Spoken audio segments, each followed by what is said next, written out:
여러분 안녕하세요. 여러분들의 비타민 윤설미입니다. 네, 오늘 설미는 제주도에 강의를 갔다 왔습니다. 제주 동여자중학교라는 곳에 갔었는데, 네, 교장 선생님이 예전에 저에게서 이제 강의를 한번 들었던 교장 선생님이시더라고요. 근데 교장 선생님께서 아유, 먼 길 고생하게 오셨다고, 무태서 왔다고. 그래서 제가 생각해 보니까 고생스러운 게 하나도 없는 거예요. 여기서 서울 경기에서 부산에 한번 왕복으로 왔다 갔다 하면요. 차 막히면 왕복 12시간 이렇게 걸리잖아요. 안 막혀도 10시간이에요. 그렇게 운전을 하고 초집중을 하고 운전을 하고 왔다 갔다 하고 기름값에 털비가 더 많이 들어요. 새벽에 떠나는 비행기 타면 가격이 싸더라고요. 막 3만원짜리도 있어요. 그런 거 타고 왕복하면 엄청 가격표 잘 보고 왔다 갔다 하면 제주도도 정말 부산 가는 것보다 더 가깝고 돈도 작게 들더라고요. 그리고 더 쉽고 비행기도 1시간이면 가잖아요. 김포공항에서.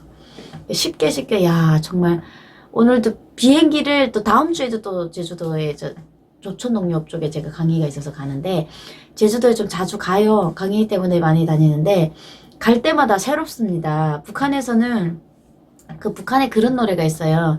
뭐 그 품을 떠나선 못 살아, 그 품을 떠나선 못 살아. 그게 무슨 소리냐면 그 품이 누구냐면 장군님 품이에요. 장군님 품을 떠나서는 못 산다. 그런 내용이 있는데 비행기 탈 때마다 그 생각이 나는 게 왜냐면 그 노래가 나올 때요. 자막이 나오잖아요. 앞에 화면 음악에 비행기 날개가 보여요. 근데 비행기를 한 번도 타보지 못한 이제 우리 북한 사람들이 딱 봤을 때는 그 파란 하늘에 비행기 안에서 이제 유리창이 있잖아요. 거기서 이렇게 딱 내다보면 날개 있는 쪽에 하늘이 보이는 그런 풍경 있잖아요. 우리가 자주 사진을 찍는 그런 풍경. 그게 나오면서 그 품을 떠나면 못 산다는 거예요. 근데 그거를 보면서 노래 가사보다는 그 화면이 너무 마음에 들었던 거예요. 언제면 저렇게 파란 하늘에 어떻게 다시 태어나면 북한에서는 비행기를 탈 생각조차 꿈조차 못 꾸고 있었거든요. 근데 어떻게 태어나면 저렇게 정말 저렇게 화려한 비행기를 타고 올라가서 하늘에서 내려다 볼 수 있을까? 그냥 꿈이죠, 꿈.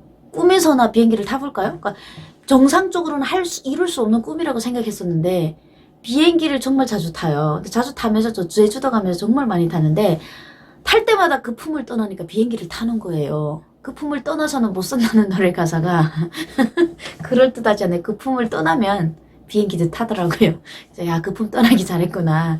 맨날 이렇게 비행기 타고 다니면서 너무너무 이 일상이 너무 힘들고 힘들지만은 이렇게 바쁠 수 있다는 이 일상.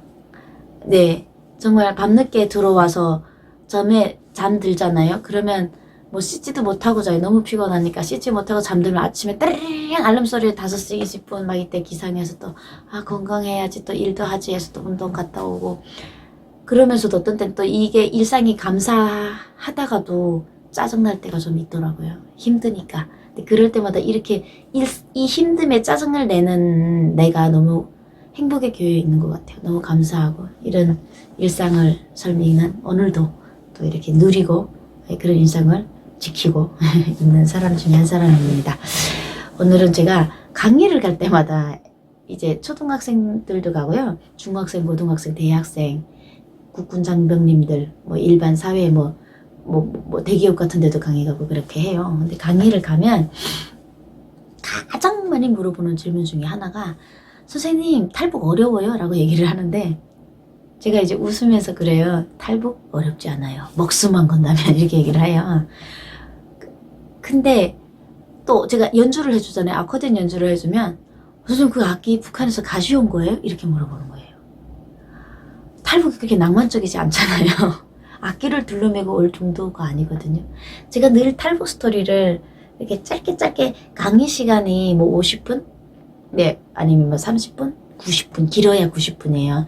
그 안에 제가 북한 실상을 얘기를 해주는 게 일인데 탈북 스토리만 쫙 물어놓다 보면 강의를 못해요. 그러기 때문에 그냥 강의를 탈북 스토리는 자유를 찾아서 왔다. 그냥 이렇게 간단하게 정리를 해버리고 그냥 나는 탈북해가지고 북한을 떠나서 대한민국 도착했는데 탈북년이 7년이다. 와, 이걸로 끝나요, 그냥. 그러니까, 오, 7년? 그렇게 오래 걸렸어요? 그게 바로 이 분단의 아픔이다 우리. 이런 얘기로 그냥 끝내버려요. 그러다 보니까 탈북에 대해서 어떻게 목숨을 걸고 어떻게 와야 되는지가 감이 안 오시는 거죠. 한국 사람들은. 탈북 어려운 건 알아요.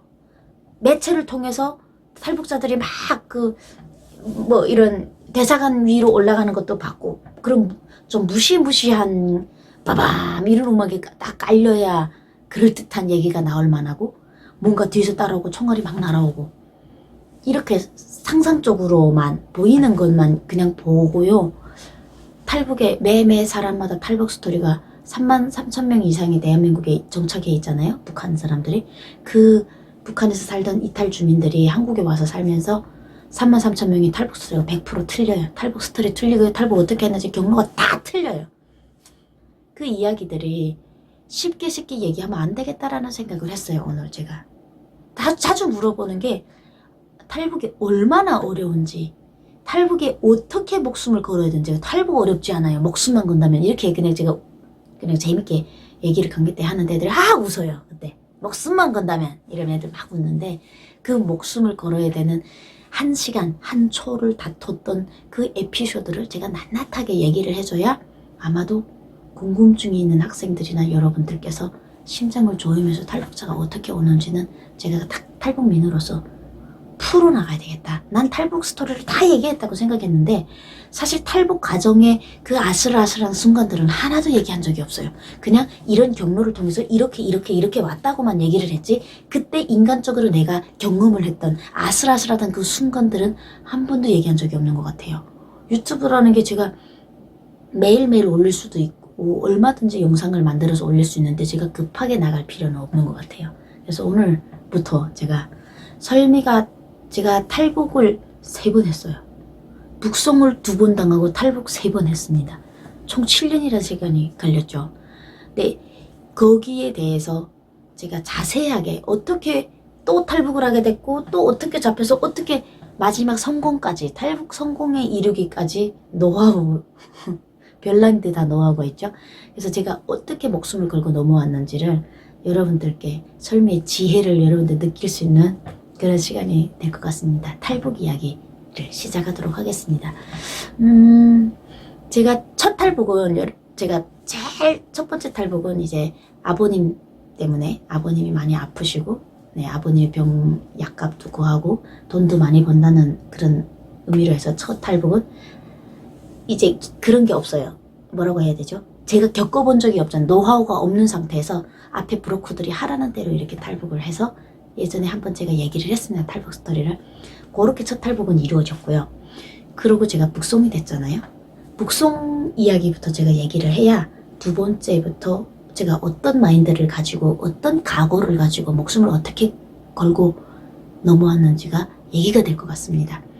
두 번째, 제가 딱 경찰에 잡혔을 때부터 얘기를 해드릴게요.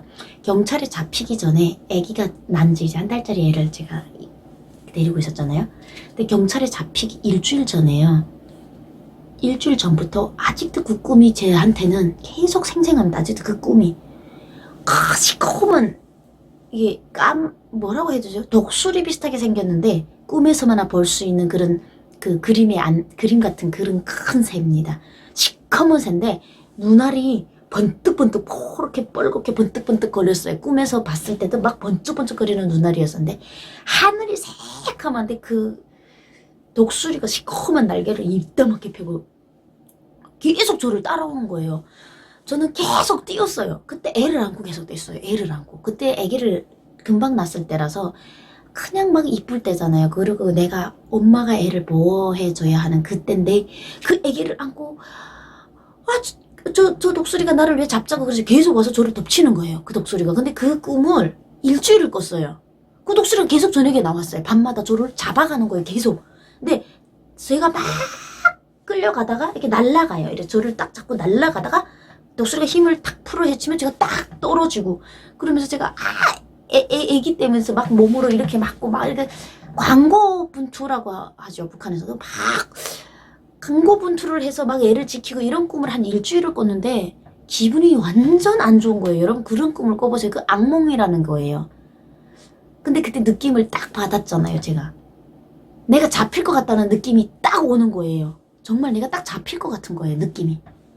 중국에서 사는 게 항상 불안해서 사는데 그렇게 불안한 꿈을 연속으로 꿀 수는 없는데 그 꿈을 한 일주일 정도 꿨는데 정말 경찰이 집에 와서 저를 잡아갔습니다. 그래서 잡혀서 딱 나가는데요. 저 그때 죽으려고 했어요. 한 번도 경험하지 못한, 그러니까 진짜 죽고 싶은 거예요. 그러니까 죽으려고 한 게 아니고 막 죽고 싶게, 죽는 것보다 무서운 게 북송되는 거다라고 제가 지금도 얘기하고 싶습니다. 사람 죽는 것보다 더 무서운 게 북송되는 겁니다. 아셔야 돼요. 그 정말 무서운 거거든요. 그 무서운 게 왜 무서운지를 제가 차근차근하게 여러분들께 하나하나 알려드릴 겁니다. 너무 탈북에 대해서 아직도 아코디언 내거든 선생님 탈북했으니까 하는 질문이 많아서 딱 잡혀서 갔는데 막 죽고 싶은 거예요. 이제 북한에 가서 왜 그래 하면 제가 범죄를 안 짓고 북한에서 정상적으로 살 때 탈북자들이 나오면 공개재판을 하고 초창기는 막 사형을 했단 말이죠. 인신매매 했다고 그 브로커 일을 북한에서 이제 중국 가서 좀 밥 먹게 해주세요 해서 데려다 준 그 브로커들이 인신매매라고 해가지고 그 사람들을 막 총으로 쐈어요. 그리고 두만강 넘어갔다 온 사람들을 막 재판하고 제가 거기서 제일 일선에서 나라를 배반하는 배신자들을 뭐 찢어 죽여라 했단 말이에요. 제가 그랬던 제가 얼마나 쪽팔려요. 내가 이제 가서 그거를 내가 당해야 되니까. 그래서 너무 싫어서 꼼수를 썼어요. 어떤 꼼수를 썼냐면 안 나가려고.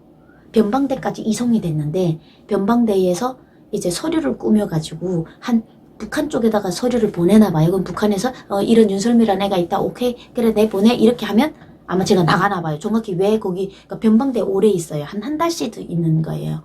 근데 제가 들어가서 하루 만에 꼼수를 썼어요. 어떤 꼼수를 썼냐면 병원에 아파서 병원에 나갔다가 병원에서 탈출해야지. 이제 나가면 애를 절대 못 본다는 생각을 한 거예요.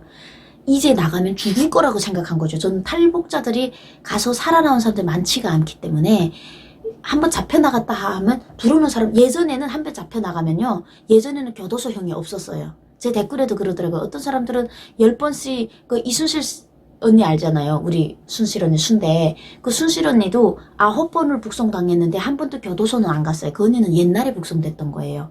옛날에는 북송이 돼도요. 북한 헌법에 비법 월경자를 어떻게 다려야 된다는 법조차 없었어요. 그러다 보니까 단련대 같은 데 들어갔다만 나왔는데 제가 갈 때는 제가 2009년도에 이제 북송이 됐단 말이죠. 근데 2005년도인지 6년도에 법이 나왔어요. 김정일이 도광은 비법 월경은 마약과도 같습니다라는 말씀이 내려왔어요. 그 북한의 말씀 전달이라는 게 있어요. 비법 월경은 마약과도 같다. 그렇기 때문에 비법 월경자들 엄격히 처벌해라 이래갖고 교도소 교도형이 그때 나온 거예요. 징역형이. 원래 징역형이 없었어요. 그러니까 제가 나가면 징역 살아야 되잖아요. 그러니까 제가 그때는 제가 북한에서 탈북할 때 징역형이 생겼을 때 제가 탈북을 했기 때문에 저는 두만강 먹으면서 그때까지는 뭘 무슨 각오를 했냐면 감옥에는 갔다 올 각오를 해야 두만강을 넘는 거예요. 감옥에 갔다 올 각오를 하고 돈을 벌려고 넘었던 거죠. 그래서 제가 그때는 나가서 감옥 가서 나는 딴딸 하나 하고 아코디언이나 치던 내가 어떻게 감옥 생활을 하겠습니까? 보지도 듣지도 못한 그 악명 높은. 그래서 안 가려고 꼼수를 썼죠. 중국 병원에 나갔다가 병원에 나가려면 제가 아파야 되잖아요. 그래 아프기를 어떻게 얼마나 제가 지금 생각해봐도 얼마나 미개한지 모르겠는데 어떻게 뭐 이렇게 손을 긋기라도 해야 되겠는데 그을 것도 없고 아무것도 없어요. 그 변방대 안에 자살을 할 수 있는 모든 도구들이 다 없더라고요. 자살하려고 한 게 아니고 하는 척 해갖고 병원에 나가려고. 그래갖고 제가 온몸 생각했어요. 나 어떻게 하면 내 몸을 상하게 해서 병원에 나갈 수가 생각해 봤더니 여자들이 브라자를 입잖아요. 속옷을 입잖아요. 속옷 브라 밑에 이렇게 밑에 보면 이렇게 쇠로 돼 있는 이런 라인이 있어요. 쇠로 이렇게 브라를 컵을 만들어주는 그 쇠가 쇠대예요. 쇠예요, 쇠. 근데 그 끝에 에나멜 아세요? 에나멜로 이렇게 딱 에나멜을 발라놨어요. 왜냐면 혹시 그게 찍고 나오면 살을 찌르니까 천을 찍고 나올 때가 있어요. 그 브라 밑에 있는 그 라인이.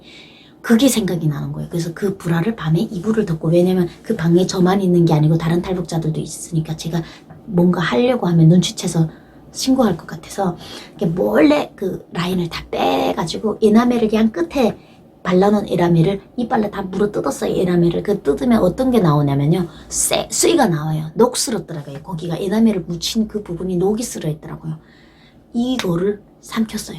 이렇게 컵이 돼 있잖아요. 이거를 2개로 접힌 다음에 목으로 넘겼어요. 넘기면 이게 배 안에 들어가서 염증을 일으킬 거 아닙니까?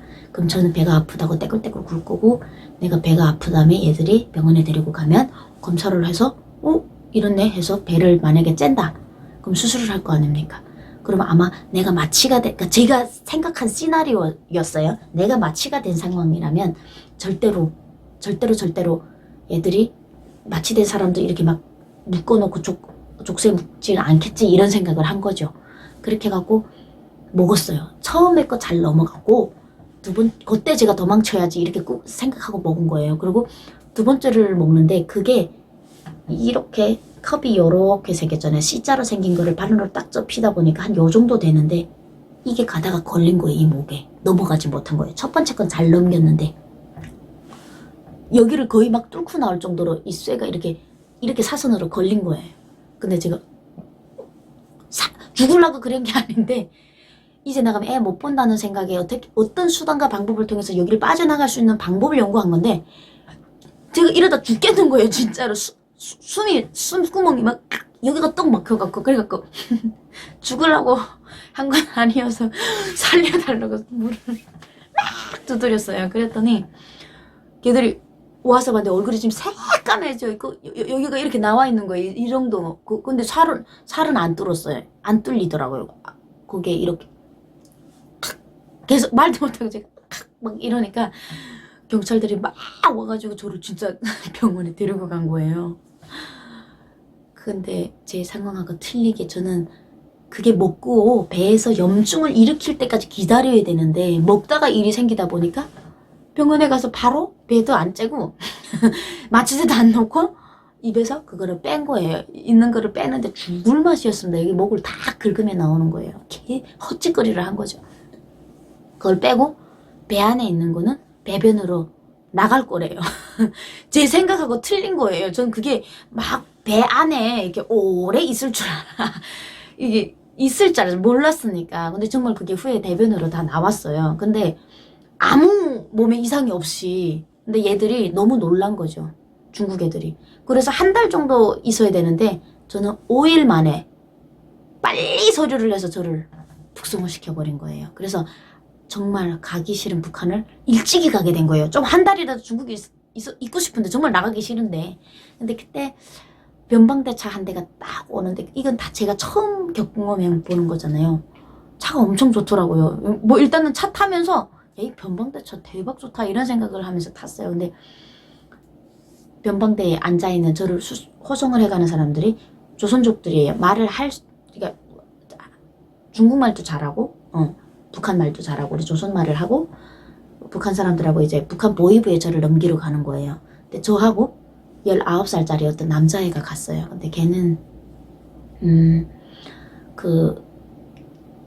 매를 엄청 중국에서 맞았어요. 왜 맞았냐면 중국에 있는 시골에 잠깐 넘어와가지고 돈을 벌기 위해서 넘어왔는데 애가 옷가지 같은 거를 도둑질 했대요. 그래서 옷이 2마대 정도가 있더라고요. 옷 이제 뭐 새 옷들은 아닌데 이제 집집이 시골집들의 문을 잘 안 잠그고 연산 쪽에 있으니까 얘가 거기서 도둑질을 하다 잡힌 거예요.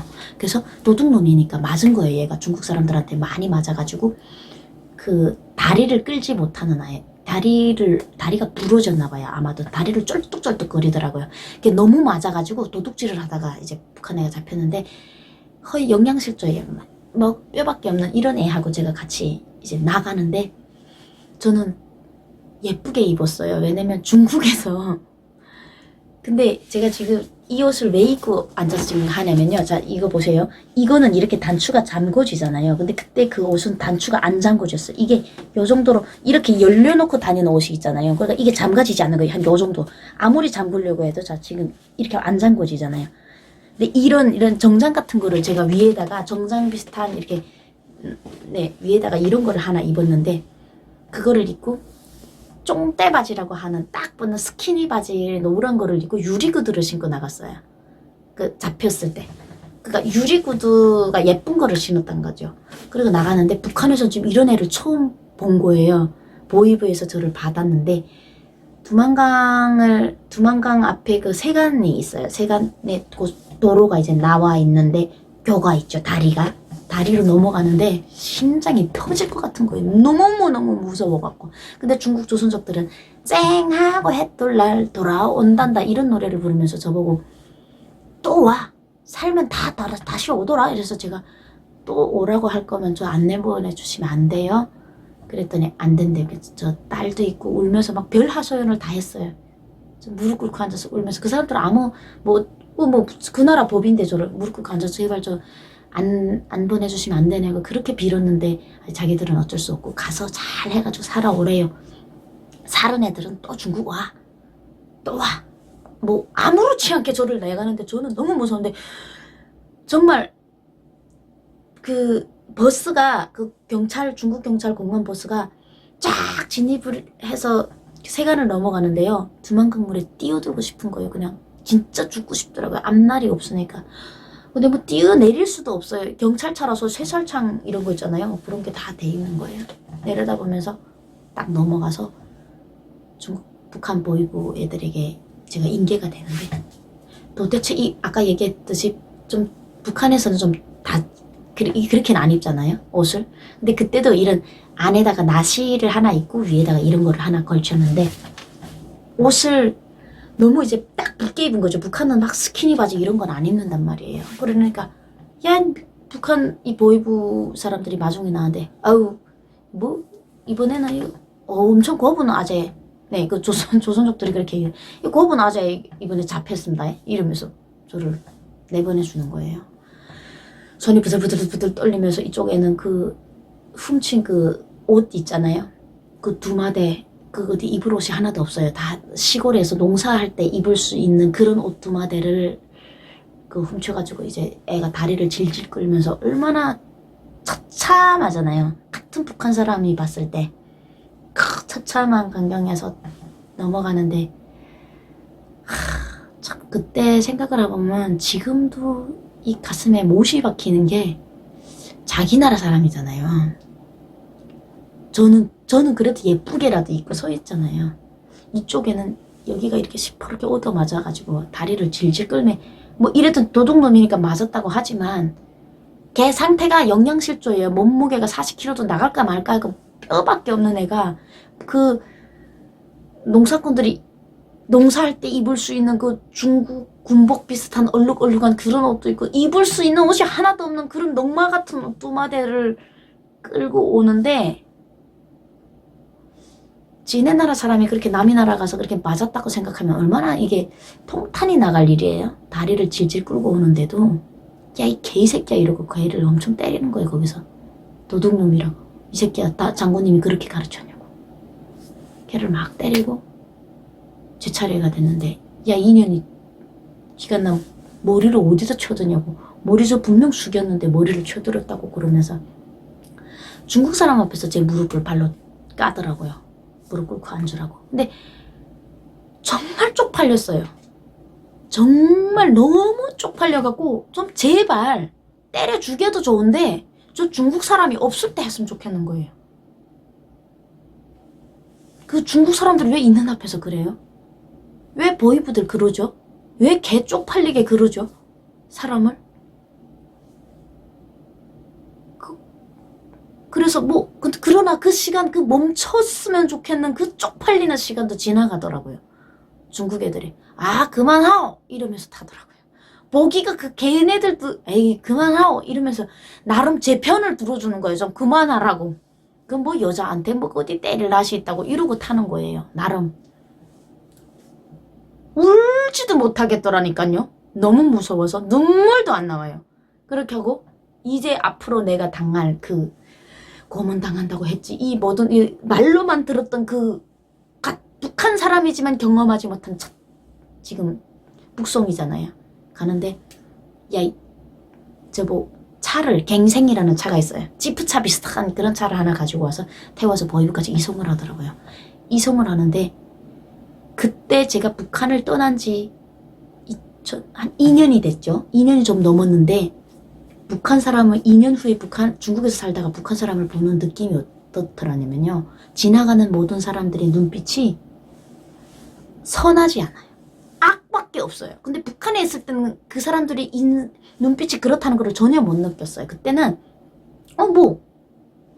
우리 다 정상적인 인상인 줄 알았는데 먹고 살기 좀 편한 중국 사람들의 인상과 북한 사람 인상이 틀려요. 지금 제가 한국에 왔잖아요. 그리고 중국 가면 중국 사람들 인상 되게 살벌해 보여요. 여기가 좀 더 자유로운 거예요. 그러니까 자유가 조금씩 붙으면서 사람들의 인상이 달라지더라고요.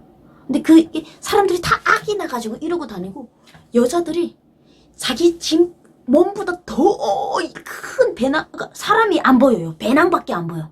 다리가 밑에 걸어다 허리를 펴지 못해 여자들이 70kg씩 메고서 이러고 걸어가는데 꽃다운 여자들이 아니 핸드백 이렇게 예쁘게 하고 다니는 게 아니고 국방색이나 블랙 이런 옷만 입고 근데 제가 노란 바지를 입고 유리구두를 신고 안에 하얀 거를 입고 위에다 이런 마이 하나를 거친 거예요.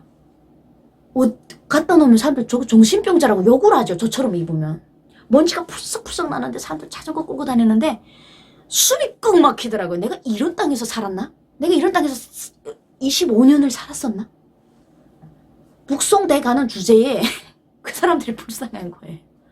난 그래도 2년이라도 다른 나라에 가서 자유를 중국도 엄청난 큰 자유죠. 북한에 비하면. 뭐 자유를 맛봤는데 이 사람 너무 불쌍해. 내 주제에. 그래서 그 엄청난 그 무서움을 겪고 보위부에 들어가서 보위부 지도를 받고 뭐 말을 하려면 끝도 없습니다.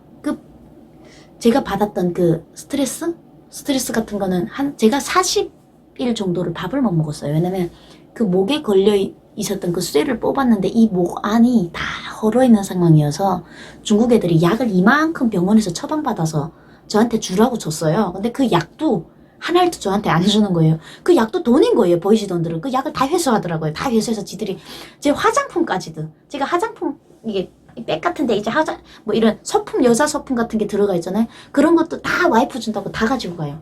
아무것도 없이. 뭐 시계 같은 거 다 뺐더라고. 다 뺏는다고 하면서 다 뺏어가지고 넘어가가지고 정말 말도 여자가 겪으면 안 되는 거죠. 그런 거는 여자가 겪으면 안 되는 치욕. 들어가자마자 알몸 수색 다 하고 돈이 있는지 검열을 하다 못해 돈이 없으니까 알몸 벗겨놔도 돈이 없잖아요. 그럼 펌프를 시켜요. 자궁에 숨겼다고. 그런 것도 세상에 그거는 또 들어도 못 봤어요. 이거 북송대 무섭다는 것만 들어봤는데 거기서 그런 거를 당하면서 이게 정말 지옥이라는 게 이런 게구나. 죄를 짓지 말아야 되겠다. 그때도 이게 누구 때문이라는 건 몰랐고 죄 지으면 이렇게 사람이 개돼지 취급을 받는구나. 개돼지보다 더한 취급을 받는구나. 북한이란 나라가 소권이 있어도 인권이 없는 나라인 거 아시죠 여러분? 소 잡으면요. 북한은 소 잡으면 사람이 소 잡으면 그 사람을 총살해요. 소 죽였다고. 왜? 소가 일한대요. 소가 일을 하기 때문에 북한은 소 못 잡는 거 아시죠? 소 잡으면 교도소 가고 그래요. 요즘에는 총살은 안 해. 교도소 15년씩 가요. 소 한 마리 잡으면. 3마리씩 잡으면 사형입니다. 원래 북한은. 소 잡으면 사람 죽이면서요. 인권이 없습니다. 소권은 있어도 인권이 없는 나라예요. 그때 저는 내 아이가 소보다 개돼지보다도 못하구나 라는 거를 느끼면서 죄 지으면 죽어도 안 되겠다. 다시는 지으면 안 되겠다.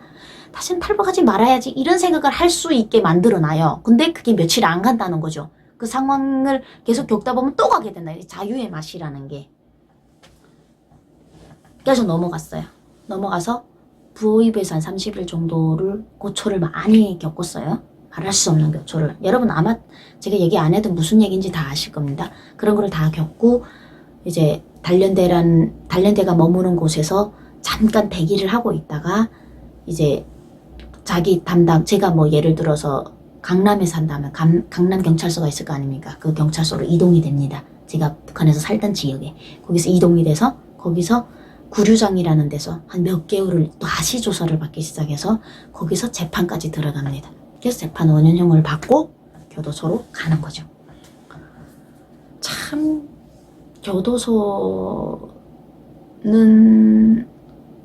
교화소입니다. 북한은. 제가 12교화소 갔는데 12교화소는 일제 때부터 유명한 교화소입니다. 일제 때부터 가장 유명한 교도소 원리가 쌀항밥 아세요? 옛날에 이렇게 쌀 이렇게 일어서 우리 돌 있으면 일어서 밥을 해 먹잖아요. 쌀항밥 원리로 생겨가지고 이따먹게 이렇게 동그랗게 큰 원형 같은 산 안에 이렇게 들어가 있어요. 이렇게 거기서 도망가면요 또 그 자리에 떨어지게 돼 있어요. 이렇게 골뱅이식으로 돼 있는데 도망 못 가고 거기로 오게 돼 있는 그런 지리적 특성을 가지고 있어서 일제 때부터 거기 그 징역을 만들어 놓은 거예요. 그래서 악명이 높다 북한에서는 정거리 교화소 가서 살아났다 이러면 누구도 못 건드려요. 그건 보통 년이 아닌 거예요. 이제 그런 데 가서 또 살아났지 않습니까? 정말 죽고 싶었습니다. 진짜 교도소 들어가는 날에 사회 음식을 교도소 들어갈 때요. 어떻게 그럴까요? 족쇄를 묶어가지고 가는데 여자잖아요. 좀 따로 후송을 했으면 좋겠어요. 근데 후송을 따로 안 해요. 사람들이 타고 가는 버스에 그냥 태워요. 이거 다 채운 상태로 사람들 다 타는 버스에 완전 쪽팔리거든요. 이렇게 해갖고 어머니께서 마중 나와서 밥을 먹여줘요. 사회밥. 그거 먹으면서 죽으려고 이제 교도소 들어가면 더 못 살. 이때까지 여기까지 뻗치고 내가 살아온 게 너무 다행이고 교도소는 더 못 살 것 같더라고요. 형기가 너무 많으니까. 그래서 엄마가 처음 젓가락으로 밥을 먹어보는 거죠. 젓가락 이런 거 없어요. 구류장에서 이제 흉기가 될까봐 안 주거든요. 그래서 밖에 있는 쇠젓가락으로 밥을 한두 점 먹다가 목을 찔렀습니다. 이렇게 딱 찔렀는데 안 들어가요. 해봤는데 안 들어가요. 이게 안 들어가요. 막 이러고 부들부들 떤데 안 들어가더라고요. 경찰들이 막 이 미친년이라고 막 잡고 젓가락 주지 말라고. 어머니가 새끼 이게 어디서 엄마 앞에서 이런 짓을 하냐고. 어떻게 하나 엄마가 네 살릴게 이래가지고 어쩔 수 없이 죽게도 못하더라고요. 그래서 이제 교도소까지 들어왔는데 교도소 들어오던 첫날이 기억납니다. 엄청나게 큰 대문인데 새까만 대문이에요. 근데 전기로도 열 수 있는 것 같은데 사람이 열고 들어가는데 한 2명 정도가 영차 해야 문이 열려요. 엄청나게 한 2m 이상으로 높은 엄청난 이런 쇠문인데 겨울에는 얼어가지고요. 밑에 롤라 같은 이렇게 동글동글한 이제 바퀴가 있는데 그게 입김으로 허허허허 녹여야 돼요. 얼어서 잘 밀리지 않아가지고. 그러면서 문 열고 들어가는데 제가 그 첫 문을 이 손으로 열어. 그래서 제가 한 15분을 열었어요. 문이 열리지 않아요. 너무 무거운 문이에요. 옛날 문. 막 열고 문을 한 요만큼 열고 그 짬으로 비벼서 들어가고 다시 닫는데도 힘이 들더라고요. 딱 문을 닫고 탁 돌아서니까 앞에 도주는 자멸의 길이다. 글자 크기가 내 키 높이보다 더 높아요. 그렇게 크게 시커먼 글자가 도주는 자멸의 길이다. 정면에 딱 써있는 거예요. 그거를 보고 하늘을 탁 올려다봤는데 여러분 하늘이 원래 파랗잖아요. 하늘이 새카맣더라고요. 전 아직도 그때 왜 내 눈에 그 하늘이 그렇게 새카맸는지 모르겠어요. 분명히 해가 쫙쫙 난 화창한 날인데 하늘이 새카맣더라고요. 그때 제가 날짜는 지금 공개할 수 없지만 그 날짜가 교도소에 들어간 날짜가 대한민국에 입국한 날짜랑 똑같은 날짜입니다. 제가 2014년도 대한민국 입국 날짜랑 감옥에 들어갈 때 날짜랑 똑같은 날짜입니다. 저도 그게 너무 소름이 돋더라고요. 한국에 왔는데 그 날짜랑 교도소에 들어간 날이 똑같은 날인데 하늘을 올려다봤는데 새까만 거예요. 그때부터 힘든 저의 지옥에 교도소 생활이 시작됐고 생존율 30%에 속해서 제가 살아 나오게 됐죠. 교도소 편은 내일 다시 제가 끊어서 이야기가 너무 길기 때문에 오늘 다 못하기 때문에 다음 편에서 또 계속 하도록 하겠습니다. 어떻게 살았고 어떻게 또 재탈북할 마음을 가졌고 또 어떻게 재탈북을 했고 또 왜 잡혔는지 구체적으로 여러분들께 저에게 어떤 어려움들이 탈북자가 북한을 떠나려면 각오해야 될 가지수들을 오늘 제가 이번 기회를 통해서 낱낱이 여러분들께 알려드리도록 하겠습니다. 여러분 오늘 하루도 북송이 없는 대한민국에서 행복하시길 바라겠습니다.